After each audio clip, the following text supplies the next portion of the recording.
네, 여러분 안녕하십니까? 계백장군 또 여러분 앞에 인사 올립니다. 어, 오늘 제가 여러분 앞에 올리고 싶은 말씀은 음, 그 성경에 보면은 그 알곡과 쭉정이라는 표현이 있어요. 이제 알곡은 그야말로 좋은 거지요. 이제 우리가 그리고 이제 쭉정이는 버려져야 되는 것이고 이런 쭉정 알곡과 쭉정이 비유가 있는데 이 알곡과 쭉정이가요. 평상시에는 잘 구분이 안 됩니다. 예, 평화로운 시기에는. 그런데 이제 환란이 닥치고 어려움이 닥쳤을 때 이때 진짜 알곡과 쭉정이가 구분된단 말이지요. 성경에도 그렇게 나와 있어요. 그런데 지금 작금의 상황을 보면은 지금 이런 그 불공평하고 도대체 이해가 되지 않는 정부의 방역 지침 때문에 뭐 일부 뭐 헬스장이라든지 이런 곳에서 많은 그 반발을 하고 있지 않습니까? 그분들의 외침이 당연한 거예요. 어떻게 태권도장은 되고 헬스장은 안 된단 말입니까? 당연한 권리 요구지요. 식당에서 밥 먹는 건 되고 커피숍에서 커피 마시는 건 안 된다. 이게 무슨 말 같지도 않은 방역 기준이란 말입니까? 여기에 기독교계를 갖다 예를 들자면 예배를 드려야 되느냐 말아야 되느냐 여기에 대해서 예배는 기독교에 있어서 생명과 같은 것인데 문제는 정부에서 그 숫자를 제한한단 말이죠. 그런 권리가 있는 것인지 철저하게 방역 지침을 지켜라. 마스크를 쓰고 손을 세정하고 예?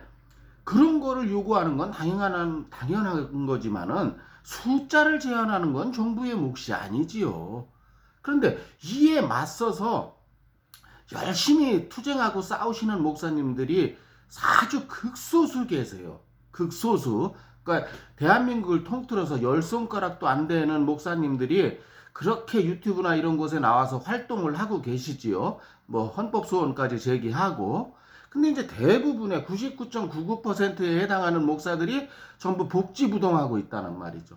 바로 이것이 알곡과 쭉정이의 차이예요. 여러분들이 아시는지 모르겠지만 에, 기독교인이 아니면 모르시는 분이 많을 거예요. 그 기독교 성경책에 보면 소돔과 고모라 얘기가 나와요. 단지 10명의 의인이 없어서 소돔과 고모라 성이 망하거든요. 지금 대한민국의 목사 중에 단 10명의 의인이 있는지 제가 볼 때는 10명의 의인의 목사가 없는 것 같아요.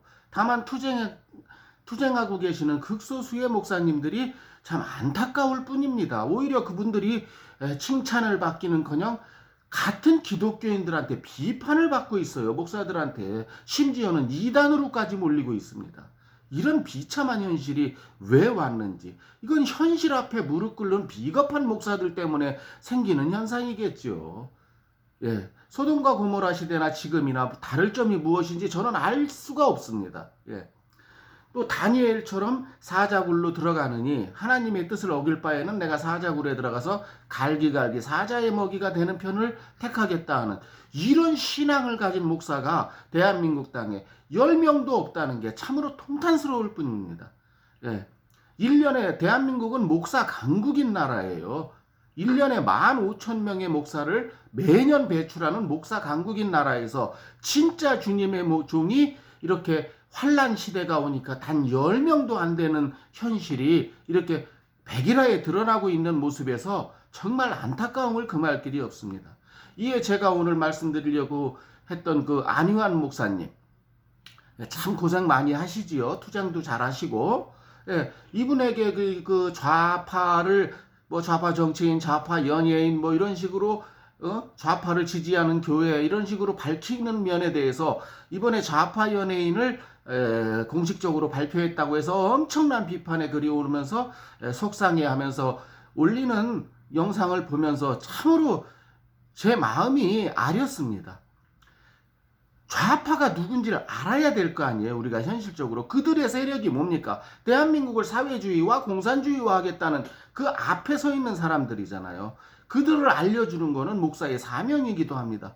근데 댓글을 달린 거를 읽어주시는데 목사가 기도나 해라, 목사가 설교나 해라, 왜 정치에 참여하냐, 이런 한심하고 무지한 소리를 댓글로 다는 사람들을 보면서 또 성경 말씀을 언급해가면서 도대체 이런 좌파 기독교인들, 기독교 내부 총질이라고 볼 수 있겠지요.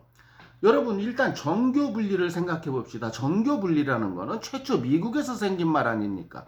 영국 청교도들이 종교의 자유를 찾아서 미국 땅에 이주했을 때 메이플라워를 타고 그때 그들이 만든 거였어요. 정교 분리. 정교 분리라는 게 목사가 정치에 대해서 이런 반구 말을 하면 안 된다가 정교 분리가 아니고요. 아직도 이 개념을 모르시는 분들이 상당수예요. 정치가 종교에 참여하면 안 된다. 이게 정교 분리입니다, 여러분. 근데 무슨 말이냐면은 미국은 국교가 없잖아요. 무슨 사우디아라비아처럼 말레이시아처럼 그러니까 국교를 인정하지 않고 모두가 자기가 믿고 싶은 종교를 믿어라. 그게 바로 종교의 자유 아니겠습니까? 그리고 정치가 무슨 어떤 이슬람교면 이슬람교를 택해서 미국 땅에서 태어난 이상 무조건 이슬람교를 믿어야 된다. 안 그러면 처형시켜버린다. 이게 정교 분리예요. 그걸 못하게 하는 게 오히려 성경에 나오는 구약시대 성경에 나오는 많은 선지자, 나단 선지자, 이사야, 사무엘 모두 정치적 발언을 했던 사람들입니다. 여러분 성경을 똑바로 읽으세요. 예? 그들이 정치에 대해서 이런 방구 말을 하는 게 아니고 나단 선지자 같은 경우는 다윗 왕을 찾아가서 자기 목숨을 걸고 직언을 한 사람이에요. 다윗이 훌륭한 거는 그의 업적도 있지만 그런 나단 선지자 같은 정의로운 주의 선지자가 찾아와서 꾸짖었을 때 그놈을 당장 목을 베어 죽일 수도 있는 입장에 있었던 다윗 왕이 그러지 않고 사죄를 하고 하나님 앞에 회개를 했기 때문에 그래서 다윗은 인정받고 성경에서도 위인으로 그래서 회개를 했기 때문에 그 사람이 성경책에 좋게 기록되어 있는 거지 무슨 나단 선지자를 그 자리에서 죽여버렸다든가 이러면은 어느 기독교인이 다윗을 존경하겠습니까? 바로 그러니까 선지자가 됐던 오늘날의 목사가 됐던 잘못돼가는 나라 형태에 대해서는 지적을 하는 게 교인들이 똑바로 알게끔 알려주는 게 목사의 사자가 뭡니까? 스승사자 아니에요. 그걸 가르쳐주는 게 목사의 역할이에요. 그걸 안 하면 오히려 그게 직무유기가 되는 겁니다. 세상 말로 목사로서의 하나님 앞에서의 직무유기예요. 지금 직무유기하고 있는 목사들이 제가 볼 때 99.99%예요. 이거 진짜 목사들 회개해야 될 일이죠. 스님들도 마찬가지예요. 그러면 목사가 정치에 대해서 이런 방구 말을 하지 않아야 된다면 제가 불교를 예를 들어서 말씀드리겠습니다. 불교가 예로부터 우리가 호국불교라고 하지 않았습니까? 임진왜란 같은 국난이 있었을 적에 고려 삼별초 시절에 나라를 구하는 것이 우선이다 해가지고 분기탱천 일어나지 않았습니까? 그러면 여러분들 그렇게 말씀하실 거예요? 임진왜란 때 왜군과 맞서 싸운 승병들에게 아니 니네들이 절에서 목탁이나 칠 일이지 전쟁터에는 왜 나가? 지금 그렇게 비판하실 겁니까? 지금 이 잘못된 상황에 투쟁하고 있는 목사님들을 그런 호국불교의 스님과 같은 모습으로 봐주셔야지. 이걸 가지고 목사가 설교나 하고 기도나 하지. 지금 기도만 하다가 앉아서 기도만 하다가 유럽 교회가 어떻게 됐습니까? 전부 술집으로 바뀌었잖아요. 이슬람교 사원으로 바뀌고. 이게 잘한 짓인가요? 기도 플러스 행동이 있어야 됩니다. 실천하지 않는 믿음은 죽은 믿음이라고 분명히 예수께서 말씀하지 않으셨습니까? 마찬가지입니다. 지금 잘못되고 하고 있는 상황을 정부의 아부하기 위해서 나만 잘 먹고 잘 살면 되지 하고 복지부동하고 있는 목사들 있죠? 말이 좋아 중도라고 하지요. 중도라는 게 사실 따지고 보면 이게 개죽도 개밥도 아닌 인간들이에요. 무엇인가 분명히 하나님을 쫓는 데는 뚜렷한 길이 있습니다. 이리 오라고 정해진 십자가 골고다의 길이 있습니다. 그런데 지금 대부분의 목사들이 골고다의 길로 가나요? 대부분 아스파트 길로 가잖아요. 이런 현실 속에서 골고다의 길을 끝까지 따라가는 목사님들에게 힘과 용기는 주지 못할 망정, 그분들을 위해서 기도는 못해줄 망정, 비판하고 심지어는 사입이라고 그러고 이단이라고 하고 그걸 목사들이 만들고 있고 그 하나님과 뜻과 정반대에 서 있는 목사들이 무슨 차별법 금지법에 무슨 1000명의 그 예장 통합 목사들이 사인을 하고 그 김동호 목사 같은 사람이 무슨 청어람인지 어디서 그게 횟집 이름입니까? 청어람이? 거기서 뭐 차별금지법이 반드시 시행돼야 될 법이다. 이런 개소리를 하는 목사들이 지금 태반이에요. 그러니까 이 중도에 있다는 그래도 그놈들은 좌파니까 좌파 성향이나 밝혔죠. 가만히 있는 놈들 있죠. 그리고 나중에 이분들이 투쟁해서 만약에 승리를 쟁취한다면 마치 그걸 자기가 동참한 양 나중에 이제 밥숟가락 얹고 나오겠죠. 이런 비겁한 목사들이 요즘 드러나고 있지 않습니까? 왜 요즘 들어 이렇게 소돔과 고모라 얘기가, 소돔과 고모라에 단 10명의 의인이 없어서 멸망한 것처럼 대한민국 땅에 참된 10명의 목자는 있는지 정말 궁금한 바입니다. 여기에 그래도 대한민국이 아직 망하지 않고 있는 거는 그래도 제 생각엔 그렇습니다. 목사 중에는 10명의 의인이 없다 할지라도 적어도 성도 중에는 10명 이상의 의인이 있어서 그런 거 아닌가, 저 개인적으로는 이렇게 생각합니다. 그러니까 안희환 목사님 같은 분을 비판하는 거, 특히 기독교인이 비판하는 거, 참 정말 이해할 수 없는 안타까운 상황이죠. 그런 분에게 용기와 힘을 실어주거나 기도를 해주거나 하지는 못할 망정 말입니다. 제 계백장군 개인의 생각이었습니다. 그러나 이것이 바르고 참된 기독교인의 모습이 아닌가.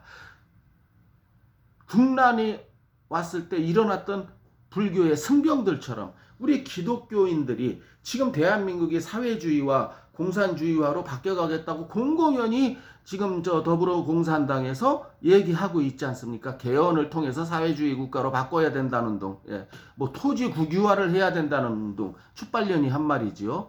뭐 부모의 재산을 자식한테 넘기지 말아야 된다. 김두관이 주장이죠. 지금 입법 추진 중이죠. 뭐 4억 말고는 국고가 다 환수하겠다. 이거 공산주의 아니고 뭡니까? 이들이 가고 있는 뻔한 세상을 보면서 아직도 이들이 공산주의로 가고 있다는 걸 느끼지 못하는 한심한 국민들. 또 심하게는 어떤 못난 목사들은 교인 중에 민주당을 비판하면 더불어공산당을 비판하면 전라도 사람들이 떠난답니다. 왜냐면 전라도 정권 아닙니까? 전라도의 전폭적인 지지로 생긴 전라도 플러스 대깨문으로 이루어진 정권이 아니겠습니까? 그러니까 자기가 목회하는 교회에서 전라도 사람이 한 20% 된다. 그 사람들 떠나는 게 두려워서 바른 말을 못하는 목사들이 태반이라는 거예요. 참으로 한스님스럽습니다. 20%가 떠나든 200%가 떠나든 하나님의 진리를 전해야 되는 게 목사가 아니겠습니까? 그 20%가 떠나면 우리 교회 소득이 20%가 줄어드는데, 아니 목사님들 신학대학 안 나오고 경영학과 졸업하셨어요? 신학 전공 안 하고? 지금 왜 그런 걸 계산하냐는 거예요. 이런 나라가 지금 풍천등화에 있는 이 시기에 말입니다. 참으로 한심한 목사들이죠. 근데 이런 한심한 목사가 99.9%를 차지하고 있다는 게 더 슬픈 현실이라는 겁니다. 1년에 15,000명의 목사가 배출되면 뭐합니까? 전부 쓰레기 새끼들 뿐인데. 그저 처자식하고 잘 먹고 잘 살다가 어떻게 한탕 잘해서 나도 김사만이처럼 나도 조영기처럼 떵떵거리고 사는 세상을 한번 만들어봐야지 하는 그런 잘못된 욕심. 여기에 대해서 정면으로 나서서 맞서 싸우고 있는 우리 안희환 목사님 같은 분을 비판하거나 하는 것은 옳지 않다. 저는 그래서 오늘 안희환 목사님의 투쟁에 저는 지지와 응원을 보내면서 그분의 하는 일이 더 잘 되기를 바라면서요. 여러분들도 이런 지지와 응원 속에 한번 동참해 주시기를, 정말 시간이 없거나 물질적으로 안 되시거나 하더라도 여러분들 하나님한테 빌든 하늘에 빌든 정의로운 일을 하는 사람을 위해서 우리가 옛날에 정한수 떠놓고 빌었던 그 우리의 어머님의 어머님들의 심정처럼 대한민국의 자유민주주의를 지키고 종교의 자유를 지키려고 하는, 지금 교회를 폐쇄하기 시작한 이 마당에 말입니다. 현명한 우리 21세기의 국민이 되어야 우리가 역사 속에 옳은 삶을 살았다고 평가되지 않을까. 오늘 계백장군 말씀 여기까지였습니다. 들어주시고 보아주셔서 감사합니다. 또 다음번 영상에서 찾아뵙도록 하겠습니다. 감사합니다. 모두 안녕히 계세요. 참 코로나 조심하세요. 감사합니다.